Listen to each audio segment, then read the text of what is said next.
మీ మోకాల నొప్పులకు ఎటువంటి సర్జరీ లేకుండా ఎపియాన్ పెయిన్ క్లినిక్ అందిస్తున్న అత్యాధునిక చికిత్స. బాలీవుడ్ హీరో సైఫ్ అలీ ఖాన్ మీద జరిగినటువంటి దాడి విషయం గురించి మీకు ప్రత్యేకంగా తెలిసిందే. అయితే ఈ దాడి వెనక ఎవరున్నారు, కుటుంబ సభ్యుల ప్రమేయం ఉందా, ఇలా రకరకాల వార్తలు, ఊహాగానాలు మనకి వస్తూనే ఉన్నాయి గత కొన్ని రోజుల నుంచి మీడియాలో. అయితే ఈ దాడి ఘటన వల్ల ఒక అమాయకుడిని పోలీసులు అరెస్ట్ చేసి తీసుకురావడం వల్ల అతని జీవితం మొత్తం ఇప్పుడు తలకిందులైపోయింది.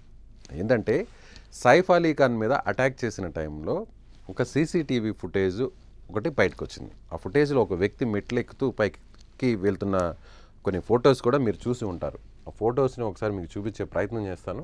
ఈ ఫోటో మీకు గుర్తుంది కదా, అతను ఇలా మెట్లు ఎక్కి దిగుతూ వెళ్తూ అటాక్ చేసిన తర్వాత ఈ ఫుటేజ్ ఆధారంగానే ఆ వ్యక్తిని, నిందితుడిని పోలీసులు పట్టుకున్నారు, అరెస్ట్ చేశారు. ఈ వ్యక్తే ఆ వ్యక్తి.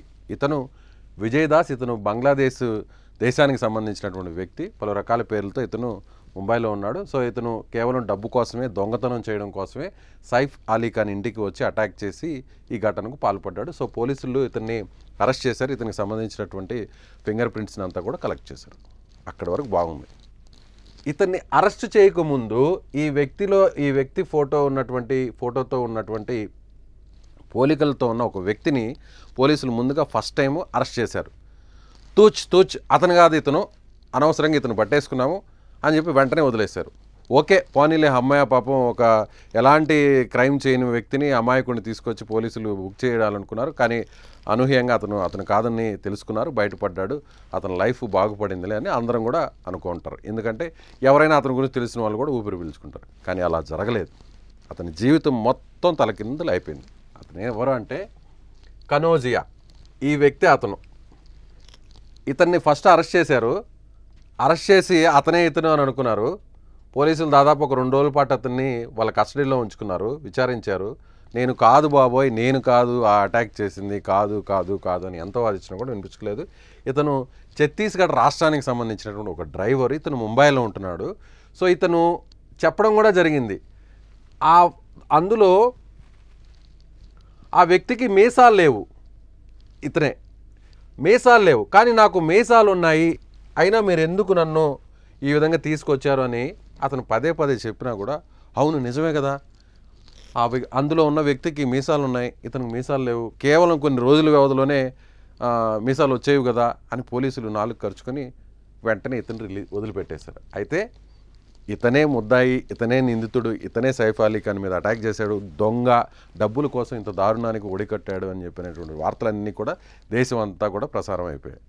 ఇతను వెంటనే ఏం చేశాడంటే, నేను కాదు అని అనుకునే లోపే చాలా జరగాల్సిన నష్టం అంతా కూడా జరిగిపోయింది. ఎందుకంటే ఇతను ఒక అమ్మాయితో వివాహానికి కూడా సెట్ అయ్యాడు, పెళ్లి కుదుర్చుకున్నాడు. కొన్ని రోజుల్లో పెళ్ళి అవ్వాలి. ఆ పెళ్లి కూతురు దగ్గరికి వెళ్ళే క్రమంలోనే పోలీసులు అతను పట్టుకొచ్చేసారు నేరుగా ఛత్తీస్గఢ్ నుంచి. సో ఇతను పెళ్ళి క్యాన్సిల్ అయిపోయింది. ఆ అమ్మాయి పెళ్లి కూతురికి సంబంధించిన ఇంట్లో వాళ్ళు, వద్దురా బాబాయ్ నీతో పెళ్ళి వద్దు, నువ్వు అసలు సైఫ్ అలీ ఖాన్ మీద అటాక్ చేసేంత ఇదైపోయావా, అది నువ్వు చేసావో చేయలేవు తర్వాత సంగతి, అందరూ పోలీసులు నేను తీసుకొచ్చేసాడు, మాకు వద్దు, అసలు నీ పెళ్ళి వద్దు, ఈ సంబంధం వద్దు అంటూ కూడా వదిలేశారు. తర్వాత ఇతను పనిచేసే ఉద్యోగం చేసే అక్కడ కూడా వాళ్ళు కూడా యజమాని కూడా, వద్దురా బాబు నీకు ఆ డ్రైవర్ ఉద్యోగం మేము ఇవ్వలేము, నువ్వు ఇక్కడి నుంచి వెళ్ళిపో అంటూ చేతులెత్తి దండం పెట్టారు. ఎక్కడ అతను రోడ్డు మీదకి వచ్చినా కూడా, నువ్వే కదా సైఫ్ అలీ ఖాన్ మీద అటాక్ చేసింది, నీ ఫోటోని మేము టీవీలో చూసాం, పేపర్లో చూసాం, ఓహో నువ్వేనా, ఏం జరిగింది పోలీసులు అంటూ అతన్ని కనిపించిన ప్రతి ఒక్కరు కూడా ప్రశ్నలతో చంపేస్తున్నారు. అలా ఇతని జీవితం అంతా కూడా ఇప్పుడు తలకిందులైపోయింది. పోలీసులు చేసినటువంటి మిస్టేక్ వల్ల ఇతను తలెత్తుకొని బయట తిరగలేనటువంటి పరిస్థితి. కాబట్టి పోలీసులు తెలిసి చేసినా తెలియక చేయకపోయినా పోలీసుల వైపు నుంచి ఇతనికి నష్టం జరిగింది. కాబట్టి పోలీసులే ఆ బాధ్యత తీసుకొని ఇతనికి సంబంధించి కూడా ఇతనికి ఏదైనా ఉపాధి అవకాశాలు కల్పించాలి అనేటువంటి డిమాండ్స్ను కూడా నెటిజన్స్ చేస్తున్నారు. సో మీరేమనుకుంటున్నారు? పోలీసులు చేసినటువంటి తప్పుకు ఇతను బలైపోయాడు. సో సైఫ్ అలీ ఖాన్ అటాక్కి ఇతనికి ఎలాంటి సంబంధం లేదు, మనిషిని పోలిన మనుషుల్ని చాలామంది ఉంటారు అని మనం చూస్తుంటాం కదా. మరీ అతను అంత లేకపోయినా కూడా కొంత ఆ పోలికలు, ఆ ముఖ కవలికలు కనిపిస్తున్నాయి.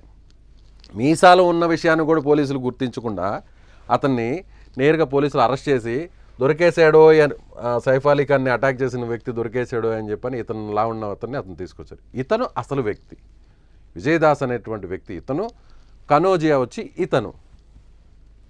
సో అతనికి ఇతన్ని తేడా లేకుండా పోలీసులు అలా వ్యవహరించారంటే నిజంగా ఇది అందరం కూడా నవ్వుకోవాల్సినటువంటి విషయం.